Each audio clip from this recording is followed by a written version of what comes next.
Empire.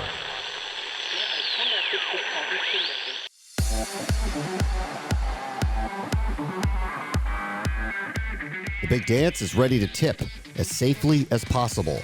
We went and said, what do we need to be able to help people do these things safely? And as the CDC was releasing the 6 feet, 15 minutes of contact time, we realized that our device could be tweaked and changed. That's Jim Garofalo, Executive Vice President at Kinexon, who's trying to help one of the biggest sporting events on Earth get through as safely as humanly possible. This is the Future Sport Podcast. I'm Bram Weinstein.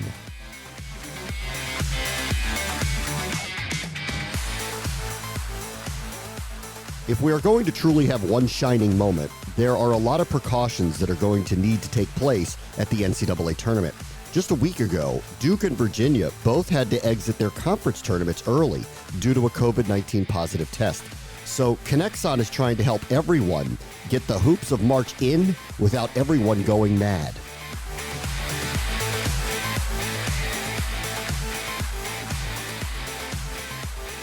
Our guest this week is Jim Garofalo, who is the Executive Vice President at Kinexon, who is working diligently with sports teams and venues across the world, but is really focused on the NCAA tournament, where their safe zone is trying to keep the players and everyone safe during the pandemic. Hey, Jim, how are you? Thanks for joining us. Hey, Brent, thanks so much for having me. It's a pleasure to talk to you today. This has been quite a year. Can you kind of talk about Kinexon as they try to help everyone deal with COVID-19?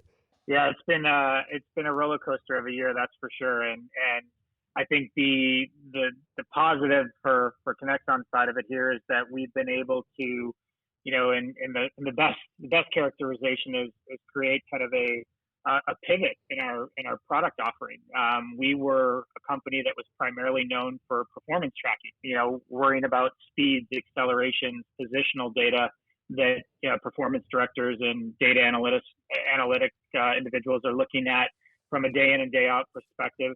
We were able to take our product and kind of strip it down to its simplest form and have a product now that is able to deliver information on proximity. So we're able to say athlete A and athlete B are X distance from each other, and they spent this amount of time and that information. So we've had a pretty exciting year as far as being able to help out individuals during the times that we're in. But it's certainly been something that we're pretty proud of and been able to help keep people on the field.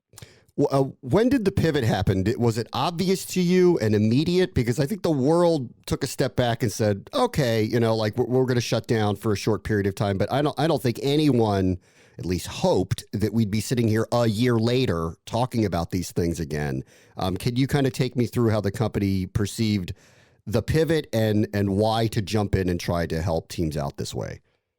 Yeah, I think it was, I think the first conversations for us happened on this probably around the late April last year, early May, when we started to see that, some organizations, some manufacturing facilities were starting to go back to work, and having a company that works in both areas, both in the industrial side of it and sports, we saw the need there, and the technology that we'd worked in, ultra wideband is known as an extremely precise and accurate type of delivery mechanism, right? So we went and said, what do we need to be able to help people do these things safely? And as the CDC was releasing the 6 feet, 15 minutes of contact time, we realized that our device could be tweaked and changed to be able to help people, one, kind of give them that either that visual indicator that they're within 6 feet of somebody by a red flashing light, or that audible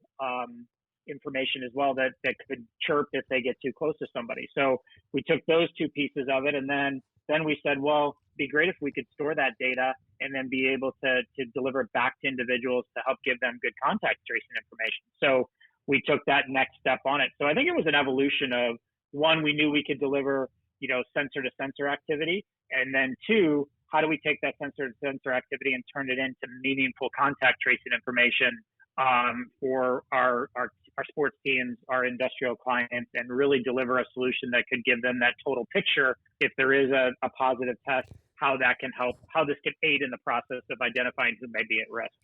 Had the company thought about this at all previously? Everyone's being revisionist because you'll see clips of Dr. Fauci or whoever saying things 5, 6, 7 years ago. What I'm worried about is something like this, a respiratory disease that is transmissible at the rate that it is, and it shuts the world economy down because it overfloods medical centers. Had you all thought about this as a company, or did it take the actual pandemic occurring to get you thinking this way? I think I'd be lying to say if we knew that we were going to have this functionality and it was going to be able to deliver this in the means with which we are today. I think we always knew that we could get sensor to sensor contacts and sensor to sensor activity, and we knew that positional information is a space that we've worked in for a long time. So I think we always knew that this capability was there, but I don't think we ever were able to harness truly how you could use it at that, for in the environments we played. I mean, sports, you can think of different ways that spacing would be important for individuals and be able to do it, but truly having a device that would give you a visual cue or an audible cue if you got too close to each other, we just didn't see that application in sport at the time. So I think we've always known that we could do this. I think this just kind of unearthed the way that, that was going to be beneficial and to the marketplace at a time where people really needed it. What's amazing is I watched a lot of this type of stuff firsthand because I am the voice of the Washington football team. So I was going to practices and there were the beeps going off when the players got too close to one another. And it was effective and dystopian all at the same time. Like watching both of those things happen in real time where the players were, like literally trying not to get close to one another in a sport where it's impossible not to be close to one another and then being warned about it. I mean, it really it's wild to actually see it like happen. Yeah. And we saw some adjustments too, as we went along. I think as with any company that's kind of creating a brand new use case in the market, like you're going to learn and you're going to see what works, what doesn't.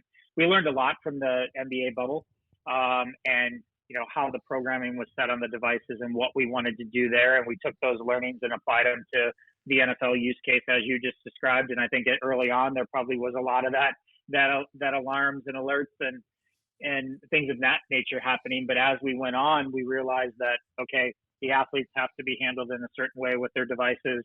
Maybe those tier 2, tier 3 individuals that come in contact are handled in different ways. And I think that's part of the great part of this system is that you can go and customize how you want those devices to act with different individuals, right? So if you want somebody that is not normally supposed to come in contact with your athletes and they have a device on, it can always alarm when they come in contact with each other. Or it could be, there's no alarms at all that go off. So it really has that flexibility to adapt to the environment that you're in and deliver the best type of notification or information based off of what the use case may be.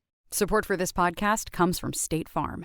It's no surprise that State Farm is there to help you protect your home or car, but you may be shocked to hear that State Farm offers surprisingly great rates. Yeah, that means you get a dedicated State Farm agent and access to their award-winning app, all at a surprisingly great rate.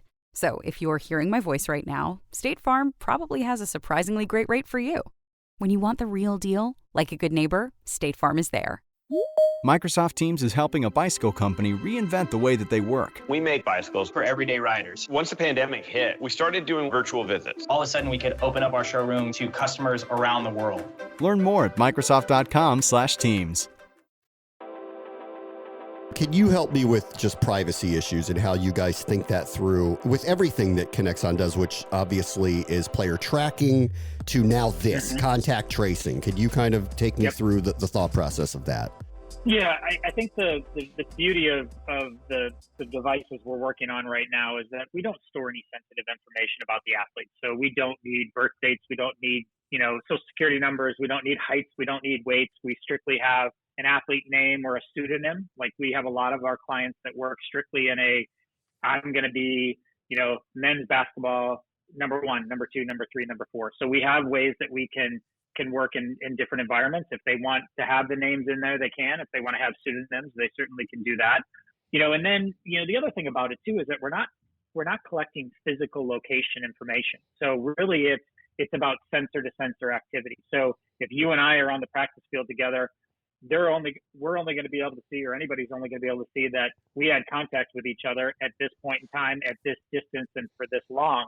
I can't tell you if it happened in the locker room, in the training room, in the weight room, or on the field. All I can tell you is who the contact was with, at what time, what distance, and for how long, right? So that part of it, I think we're pretty happy with the fact that we're not sharing any kind of, or capturing any sensitive information that would be worrisome for getting into someone else's hands. But, we take that privacy, security measures, pretty seriously. And we want to make sure that there's different user profiles and different permissions set up for who can view what information. So we go through very stringent tests as far as what our security measures are. And obviously, to work within pro sports or college sports, you have to have you have to be really dialed in on that information and make sure that you can deliver at a moment's notice to, security professionals that want to make sure that their information is protected. So we have we take that seriously, and we have a lot of those things in place where, that's part of our success to this point with our pro teams and our colleges. They trust that we're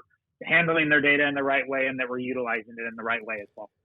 You mentioned the NBA bubble. What an interesting test case in general to look at society, correct? If we were to figure out a way to get different sectors of the population, kind of bubbled might be the wrong word for it, but essentially away from one another in a case like this, and you were working directly with the NBA and the teams in monitoring them in this environment, what can you tell us about that experience that you learned about being in a bubbled type environment? So many different use cases, or so many different learnings from that, right? But I think the biggest thing for us is that, the devices and what the organization had set up, the NBA had set up prior to it worked, right? Like, I think that's the biggest testimonial to it, is that they had plans in place of how they tested and how they monitored individuals, and to make sure that people were keeping good distance between each other. I think all those things together added to a successful event for them, right? I think if you had one piece of it and not the other, I think maybe if you only had certain aspects of it, it may not have been as effective. But I think when you have the testing, you have the contact tracing, you have all these pieces together, and those good reminders of keeping good distance between each other, and those, kind of those constant reminders of how to change behavior and improve behavior while you're down there. I think all those things together led to a really successful event for what they wanted to accomplish. And I mean, it speaks for itself. The amount of games, the amount of, the no positive tests while they were down there. I think all those things together led to a very successful event for them. All right. So the NBA did it that way. And now we lost the NCAA tournament a year ago because it was just so timed so poorly, unfortunately, with the outbreak. But here it is, and it's back, and boy, this is a different environment. Yeah, they're not traveling all over the country, but all these teams are showing up in one location from all these different places. How are you guys working on navigating the NCAA tournament? I think it's a similar environment, right? Like we're going to play a role, but we're not the only ones playing a role. Obviously, the NCAA is doing a ton of work on how they're breaking up, their teams across different hotels and different venues, and like who has access to where and when and how. We know that there's a very stringent testing protocol that the NCAA has laid out and shared broadly. And Kinexon is really excited to be a part of that process and help. Our bet is that we don't have to worry about any positive tests or any contact tracing information, but we're there to support and provide information when and if it's warranted.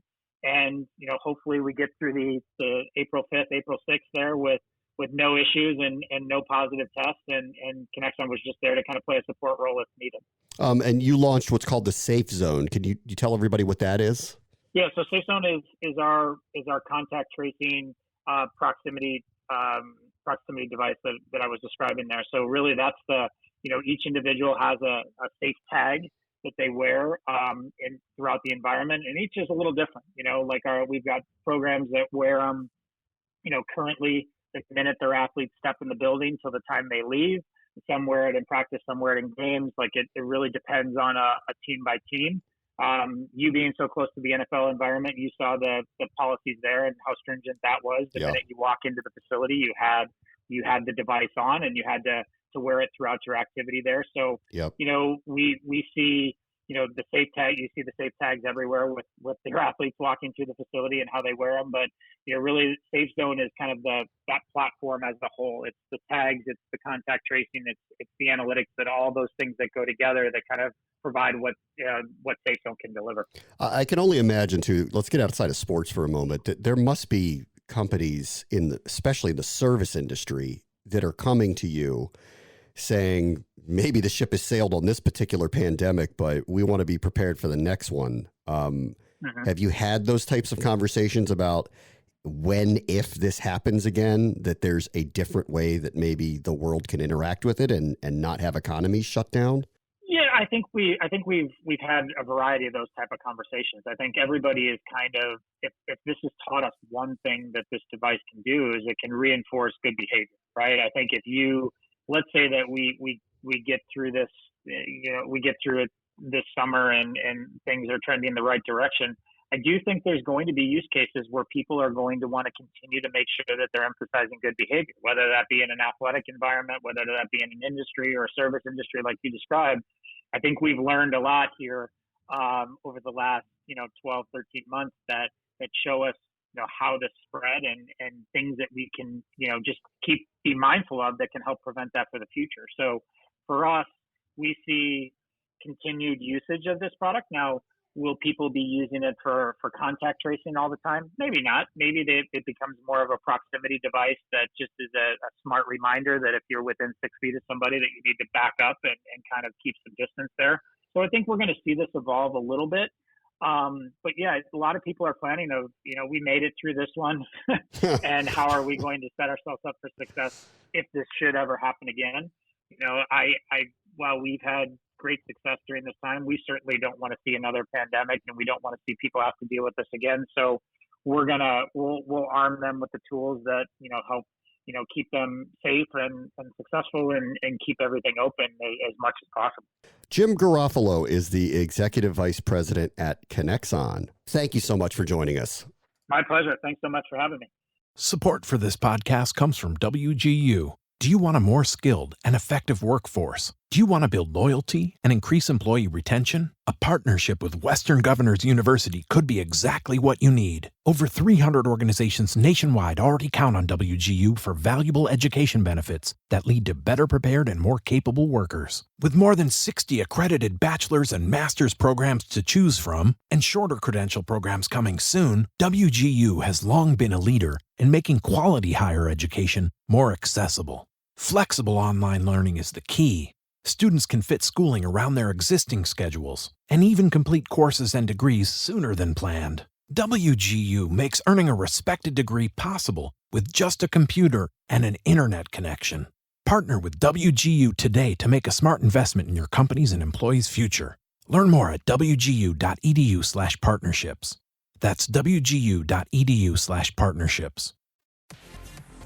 On the next Future Sport podcast, the modern America's Cup has become faster and more dangerous than ever. I think that what I need in our sport to do something new, to go faster, basically, because as an athlete or as a competitor or a driver, the only thing you want to do every time, every year, you want to improve your performance. That's Max Serena, skipper of the Luna Rossa Prada Pirelli team, one of the challengers for the America's Cup. That will do it for this episode. As always, the future is now. This is the Future Sport Podcast. I'm Bram Weinstein. The Future Sport Podcast is brought to you by 3 Advance, developers of sports tech apps that are AI-powered and UX-focused. So if you're looking to create some apps for your startup or your sports biz calls for some artificial or business intelligence, you should check out 3 Advance. They're incredible. Go to 3advance.com. That's the number 3advance.com.